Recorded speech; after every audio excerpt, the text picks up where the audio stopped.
Now, this morning we come to message 2. From message 2, we get on God. First of all, we like to see His person and His nature. I do believe what I have given you in the printed page concerning God's person is altogether 20 items from A to T. Have you seen that? A to T, 20 items. And these 20 items are the particulars revealed in New Testament concerning God's person. So you could say it is not so easy to remember all the particulars of God's person. And God's person is simply God's being. Who is He? Who is He? It's hard to tell. In the Old Testament, surely you don't have so many aspects of God's person. But in the New, we do have. We don't have much time to get into the depths of all these 20 aspects. I just like to give you a little word on each item, then you could see what kind of God who intends to dispense Himself into us. Could you imagine and tell me, as God is going to dispense Himself into us, what kind of God is He? Just like you are going to take your lunch, could you tell me what kind of lunch you would take? Maybe the young ones would say, you like to take the dinner. Or some would say, you like to take Burger King. And some may turn the question to me probably, I know you like to take North Chan Donkey.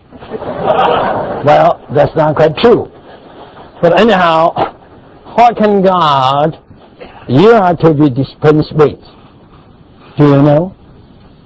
You say, well, I'm going to be dispensed with God. Then, what kind of God? It's hard. It's very hard. The strange thing is this, in revealing His purpose in New Testament, God didn't do the writing as we do today. The writing He did was here a little bit, there a little bit, and in Matthew a few points, and in John another few points, and so forth, in the 27 books, a lot of points concerning God's being, but all were scattered, like a big jigsaw puzzle, cut into pieces and scattered everywhere. Then you need to spend some time to collect them together and to put them together to make a picture. This is what I have done for you. Now, let's look into all the 20 aspects. A, our God, who is dispensing Himself into us, is the Father, the Son, and the Holy Spirit. Who is the Triune God?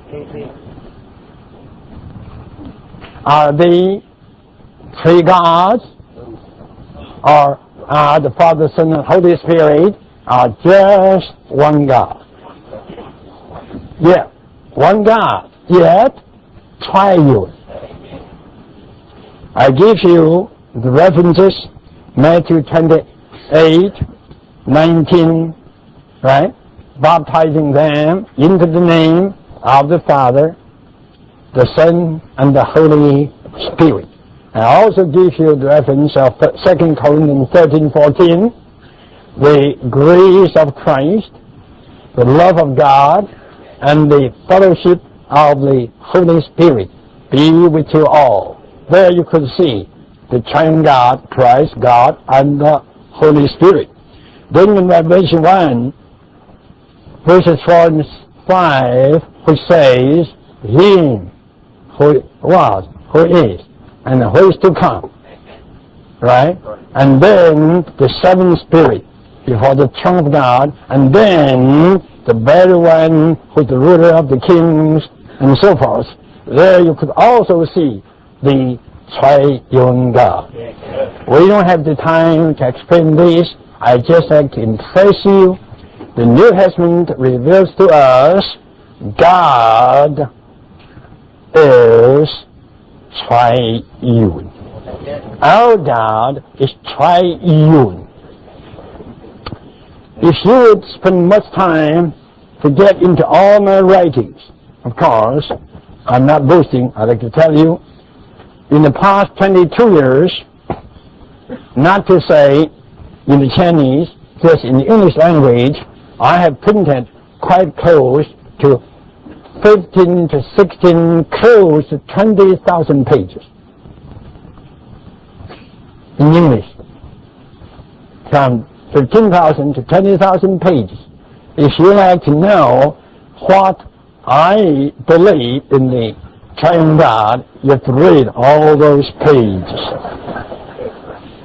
In all those pages, in some paragraphs, if you only read that paragraph or those certain paragraphs, you may say Brother Lee is modalistic.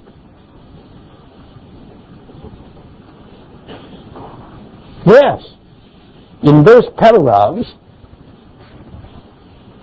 my writing does sound some kind of modalism.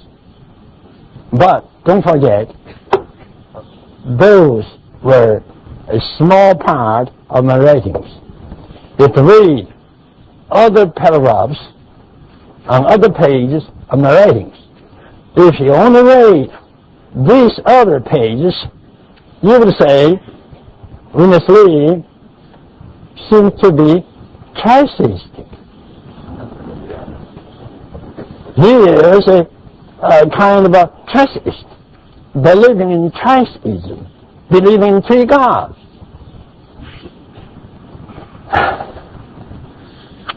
If you only have these three references, Matthew 20:19, 2 Corinthians 13:14, and Revelation 1:4 and 5, if you only have these three references, in the Bible is tritheistic.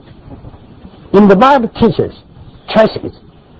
But you should have so many verses that tell you and me our God is absolutely one. The Son is called the Father, and the Son is the Spirit. I said this quite strongly. This is why I got a bad name, that I teach modalism. Not only me, in the ancient time, even such a person like Saint Augustine, he was the top in teaching Trinity. Sometimes he was condemned modalistic, and sometimes he was condemned tritheistic.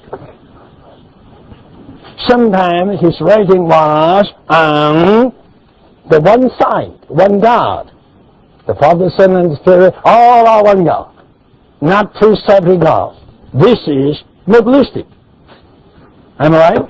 Sometimes he says quite strongly, our God is three. This sounds like what? Tritheism, three gods. I would say this, in today's Christianity here in America, most of the fundamental teachers are tritheistic. Yes. I strongly say this. They even say the Father, Son, and Spirit are not only distinct, but all separate. You could only say these three, the Father, Son, and Spirit, are distinct but not separate. Right. And you can never separate the Son from the Father, because all the three are not only coexisting together, but also co-inherent. The Son told us that He is in the Father, and the Father is in Him. How could they separate? The Son is in the Father, and the Father is in the Son. And He said also that He and the Father are one. How could you separate them? You couldn't.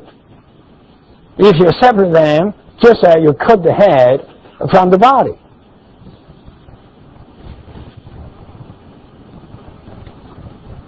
The Father, the Son, and the Spirit are distinct but not separate, because there are three, yet one. So I just say this much. You have to know the very God with whom we are being dispensed all the day long is triune. Tell me, who's in you now? God is in you, right? Is not the Father in you? Is not the Son in you? Is not the Spirit in you? Now, are the three in you? How many in you? One. How could one be the Father, and the Son, and the meantime also the Spirit?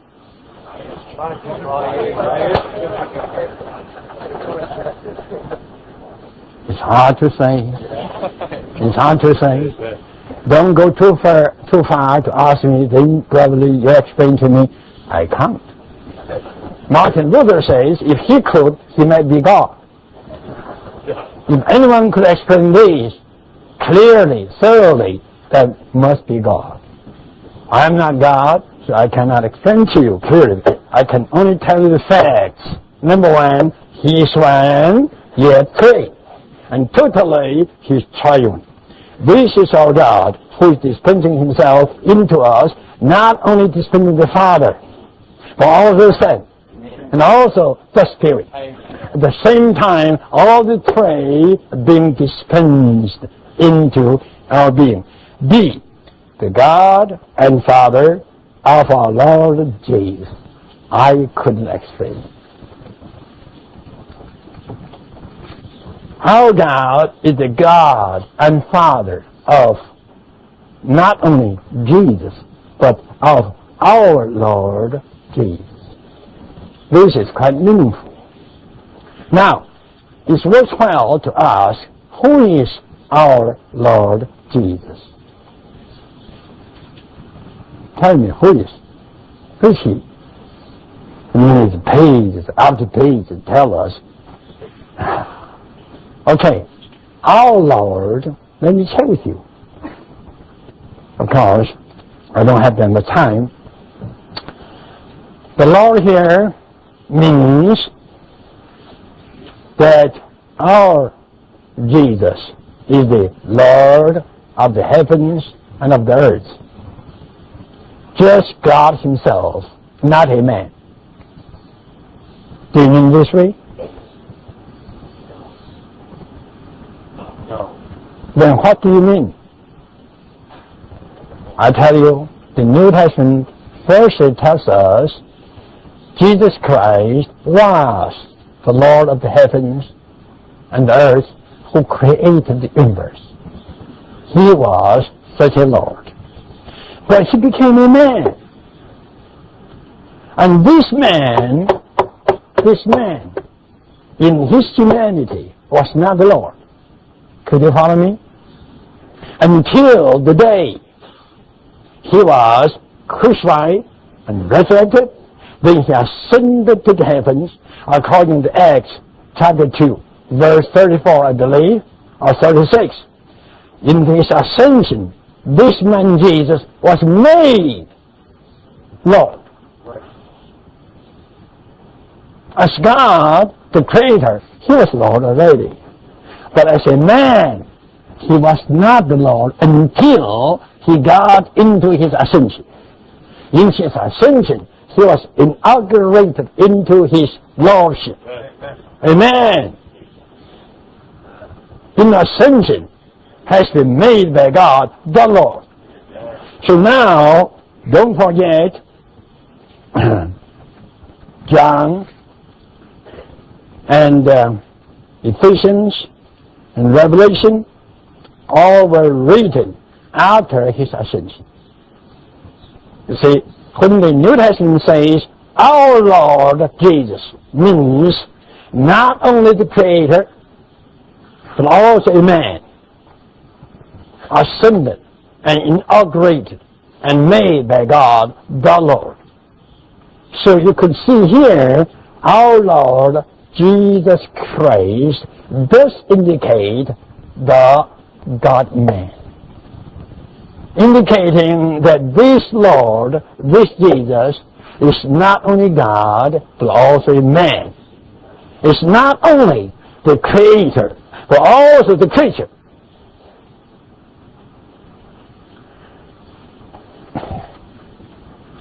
This is why in John 20:17, after he got resurrected, in his resurrection, in that morning of his resurrection, he told Mary he was going to see God and your God, to see the Father and your Father.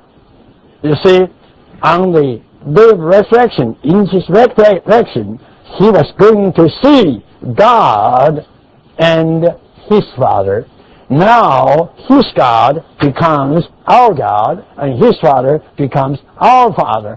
This indicates that he was a resurrected man. To take God as his God, and to take the Father as his Father. Then, in Ephesians, right, chapter 1, it says, God and the Father of our Lord Jesus Christ. Well, I could only have time to say this much. If you'd like to know more, you get on the left studies on John 20:17 and on Ephesians chapter 1 verse 3. Go to those messages. You will get a full definition of God, Father, of the Lord Jesus. Then, in Revelation 1:6, it is the same. You must go to the left studies on these verses. Now, it's very good. We are on the conclusion of the New Testament, and we have covered all the verses in those over 1,200 messages of left study. You have to go to those messages, then you get the full definition. See, our God, who dispenses himself into us, is the one whom no one knows except the Son. He got disappointed. One who is dispensing himself, no one knows except what? The Son. But good, you have another part. And he to whom the Son reveals him. So we can know this one. This one is hidden. This one is mysterious. Only Christ himself, as the Son of God, knows him. And we can know him through Christ. And through Christ revealing. I say again, I don't have much time to get into details of these kind of points. You have to go to the last study. For this one, go to study on Matthew 11:17. And I give you even C. Get into that point. Matthew 11:27C. Get into that point in the life study. Then D, the source of all. Ephesians 3, Romans 11, Hebrew 2, get on the life studies. Source of all things being out of him, all things being through him, all things being unto him. Out of him, through him, and unto him. Out of him is origin, right? Through him is the passage, the proceeding, and unto him is the result, the consummation. Get into all those messages, you'll get the answer. E, head of Christ. God is not only the very God and Father of Christ, He is also the head of Christ and Savior of all. You have Timothy 1, 2, 4, Titus 3, Jude, verse 25. I say again, I am so convenient to say, get on to the life studies. And G, Abba, Father of the believers. Galatians 4, Romans 8. Again, you'd like to know what is the meaning of such a double title. Abba. Abba really means Father. Abba, Father. See, get on the left study, you get the answer. H, the only God. The only God. You have all the references. This is why we don't need the script reading at the beginning of the meeting. We have 2 minute verses you have to read in your preparation of the lesson. I, the invisible God. You have so many verses. I don't need to read to you. You have them all printed on your page. J, the one dwelling in unapproachable light. Yet He is dispensing into us. Isn't this marvelous? He is unapproachable, yet He is being dispensed into us. K, the Almighty. I think all you know this. Nearly the unbelievers know God is Almighty. L, the only sovereign. The only sovereign. Well, I say again, go to Timothy 6:15 left study. And the King of the ages. Ages here really means eternity. The King of eternity. And the King of kings and the Lord of lords. Is marvelous, right? The King of kings and Lord of lords is being dispensed into you. Then what kind of person you will be? Are you crazy now? You are not.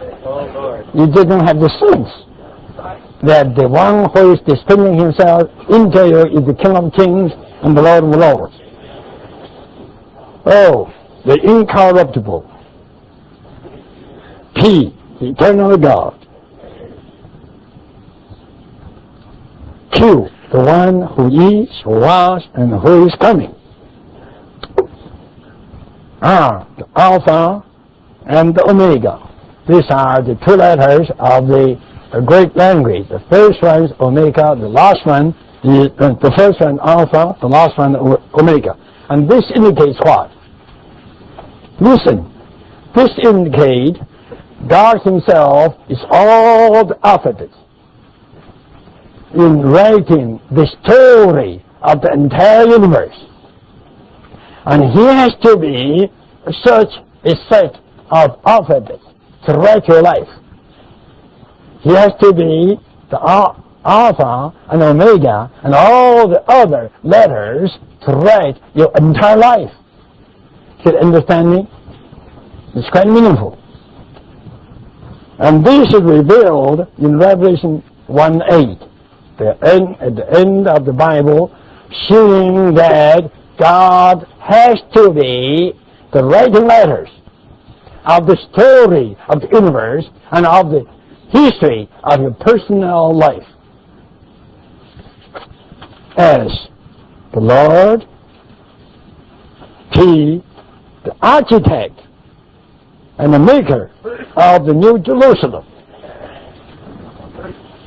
Due to the wrong translation, many readers of the King James Version don't realize that God is an architect. Look at the New Jerusalem.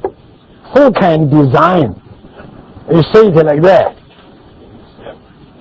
God is super architect. He designed the whole thing of the New Jerusalem. that city was altogether designed by these eternal and divine architects. Okay, I tell you, this is the very God who is dispensing himself into you.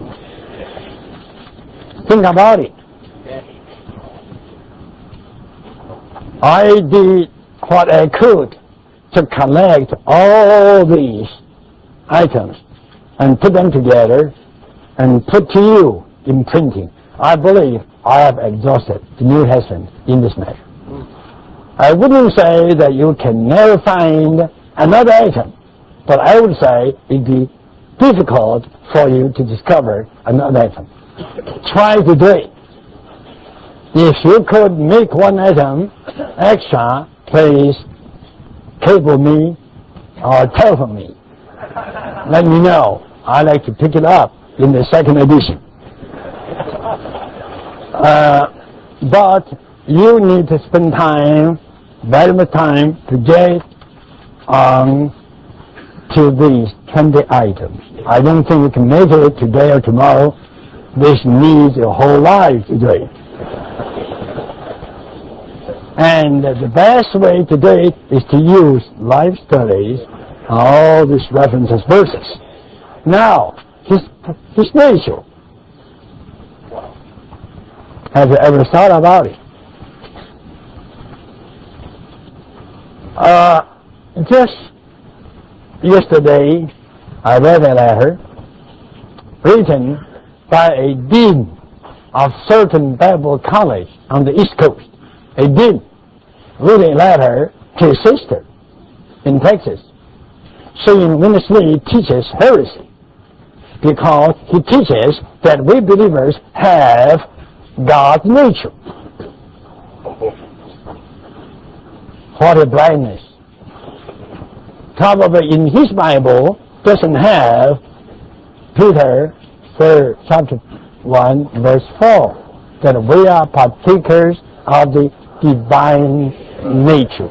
And that means we do not only have God's nature, we are partakers. We are partaking. Partaking means to enjoy, to participate in. Day by day, I can testify, I am enjoying, not only possessing, not only having, I'm enjoying the divine nature. I do have the divine nature with me.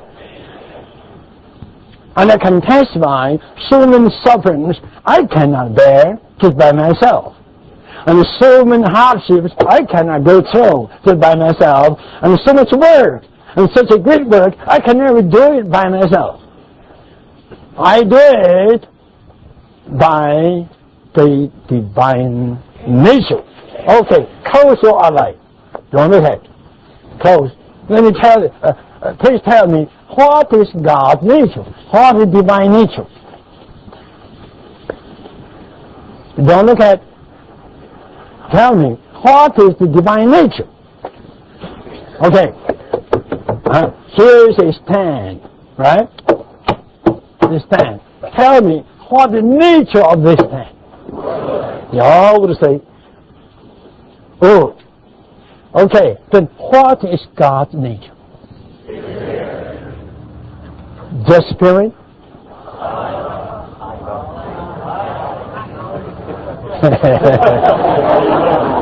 Yeah, Spirit and love and light.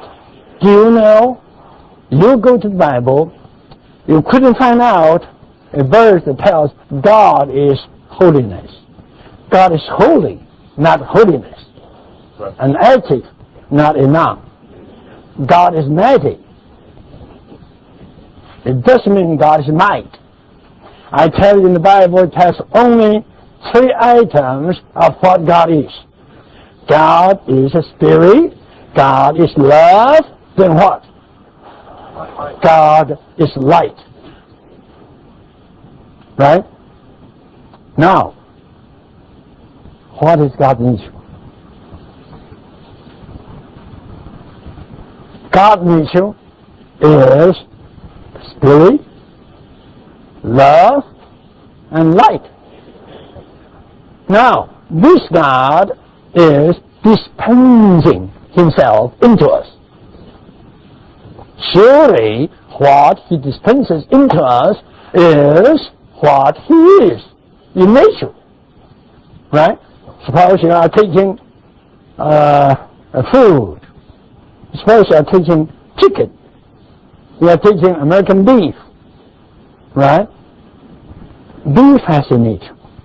Chicken has a nature. Right? Suppose you are taking Washington apples. And those Washington apples have a nature. Right? The nature gets into it. God is dispensing himself into us, and this means what? He is dispensing his nature. Right? He is dispensing himself in his nature into us. To speak simply, we have to say God is dispensing his nature into us.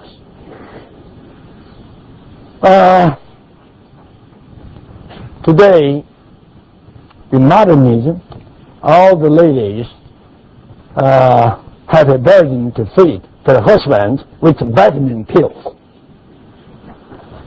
Especially in the other hand, we have a lot of wives among us feeding the husbands with pills, vitamin pills, including my wife.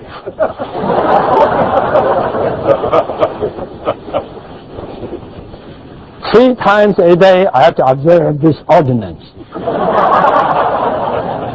Right after my, pills, I have to take vitamin C, vitamin D, vitamin B, B12, B1, B2, B complex, a lot of these, and this and that. I got all confused. Right? If you go to the one who makes all the pills, he would tell you that in vitamin C you have the nature of C. Right? You have C. C is a nature. What nature is designated by C? What is C? C is C. That's all. Don't check. Then you have vitamin B. You have vitamin A, right? A is a nature. B is a nature, right? Okay, our God is feeding us. He is a good feeder. He's the best. Much better than my wife and than all the wives. Day by day, he's feeding you with some, what? Divine vitamins. Not only A, but also B, also C, also D. I don't know whether there is E. Yes, there is E. Vitamin E, right? But anyhow, God is feeding us with himself as vitamins, with his nature. Now, what is his nature? Now, this morning, you couldn't say you don't know. Now, if you don't know, open up your outline. His nature is spirit, love, and light. I tell you, if you are being dispensed with God, this means you are under God dispensing. I tell you, the more you got dispensed with God, the more spirit you have. The more spirit you have. You know what we have in ourself? What we have? We have the flesh. Am I right? We have the soulish mind. And we have the soulish psychological love, desire. Am I right? We have all this junk. Do we have much spirit? You may say, yes, God created me in spirit. But I would say that spirit too small, and that spirit is dormant within you. You don't move, you don't live, you don't act, you don't have your being as a spirit. But all day long, you have your being as what? As what? As a flesh person. Even fleshy. Sometimes fleshly. Sometimes fleshy. Right? Sometimes, quite often, very emotional. Right? Psychologically. This is all what you have. And this is all what you are. But, I tell you, if you are daily under God's dispensing, you have much, much spirit. And you have more spirit, and more spirit, and more spirit in your action, in your daily life, in what you do, in what you say, in what you behave. People mostly could see a spirit.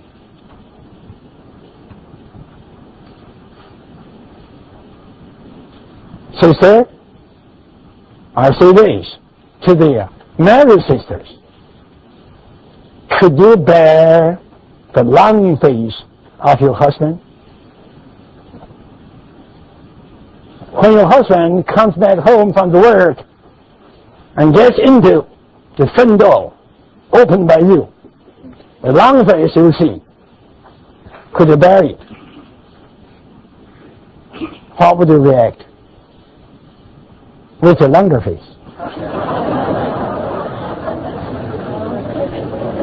Right? Then, brothers, could you bear the longer face?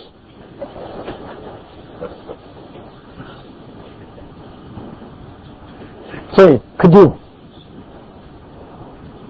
Why no? Are you not under the dispensing of God? If you react with a longer face, or the longer face, that means you are out. You are not under the dispensing. If you are under the dispensing, you will react with not your flesh, your psychology, your emotion. You will react with what? With the Spirit. God's nature is not only the Spirit, but also love. The more you are under His dispensing, the more love you have. And the more love you are. Not only you have love, and you are love. Just that God is love.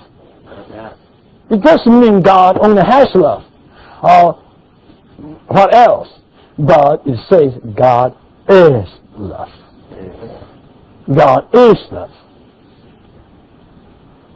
Regardless long face, short face, regardless what, you always react to your wife, to your husband, with much spirit and with much love.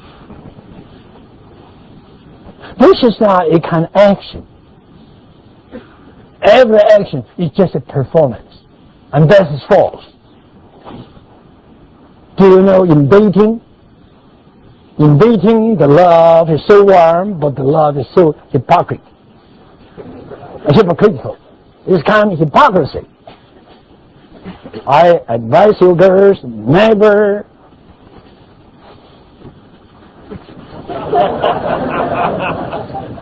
take the boy's love in dating into account. If you do, you are cheated. Only one kind of love is genuine, that is the love out of God dispensing.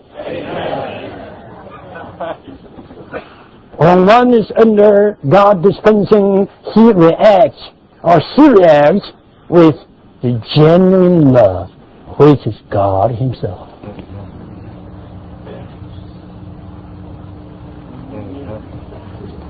Not only so, when we are under God dispensing, we surely will behave with much spirit and with much love, and plus this, in addition to this, we will behave with much light.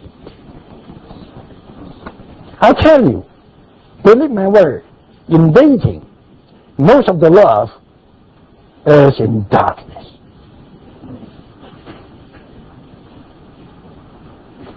Am I right? And in marriage, too many times in marriage, the love is just dark. Only one kind of love is full of light. That is the love under God's dispensing. If you are a person under God's dispensing all the way along the day, I tell you, you will behave with spirit, with love, and with light. Try to prove this by your own daily life. How much spirit, how much love, how much light do you behave with? This is a test to you, whether you are under God's dispensing or not. Don't forget, our God is one of His 20 aspects. And He has a nature which is the spirit, love, and light. If you are under His dispensing, surely He is infusing you with His nature. That means with Himself as spirit, as love, and as light. Spirit is the nature of His person. You have it in the printed page. And love is the nature of His essence.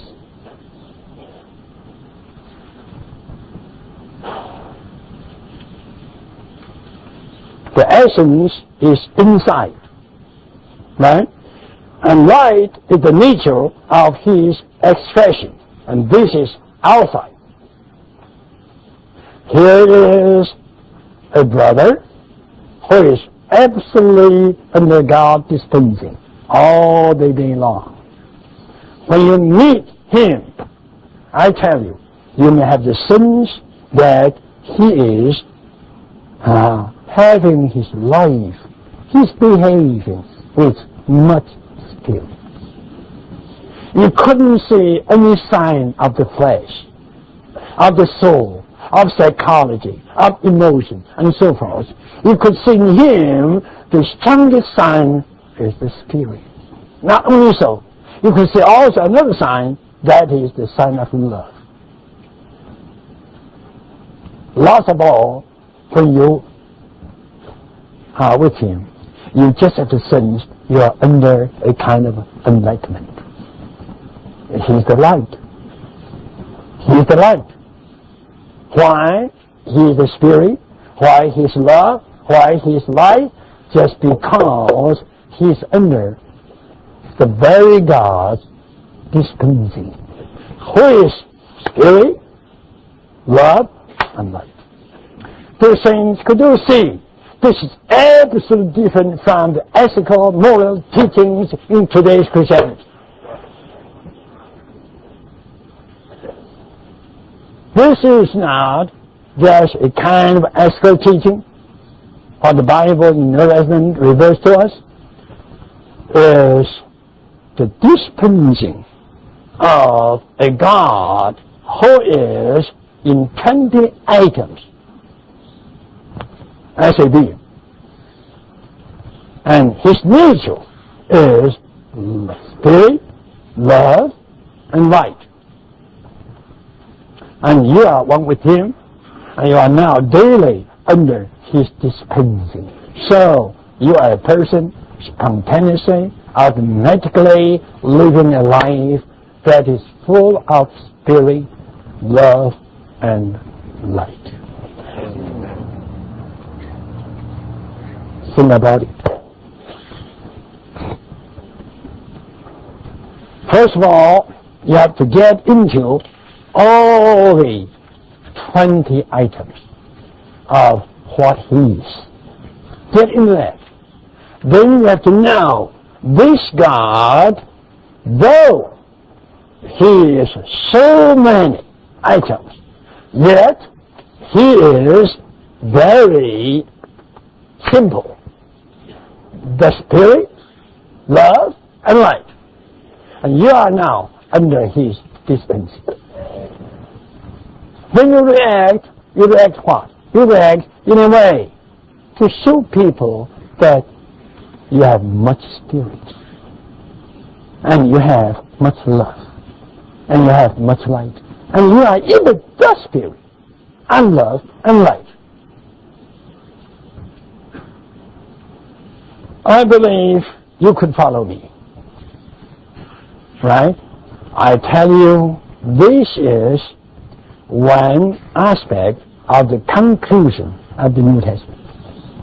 The New Testament reveals to us a very God who is all-inclusive, who is of so many items, yet He is so simple in nature.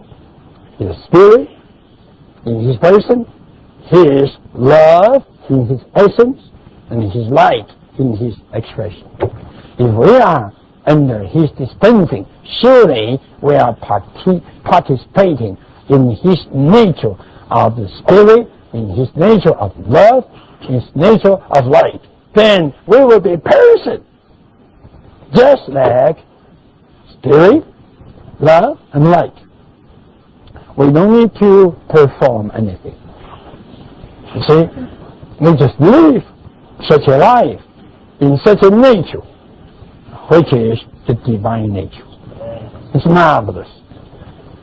Now, I stop here and I turn the meeting to you this morning. I may say I leave more time to you this morning for your sharing, because you will be exposed in your sharing. But don't be afraid of being exposed. You know, all the people who are exposed are blessed. Blessed are they who are waiting to be exposed. But cursed are they who are hiding themselves. Get yourself exposed, then you are blessed. Go. Now, I do this way. I just give this portion to this part of the meeting, because I love you all. So I give this meeting to this square.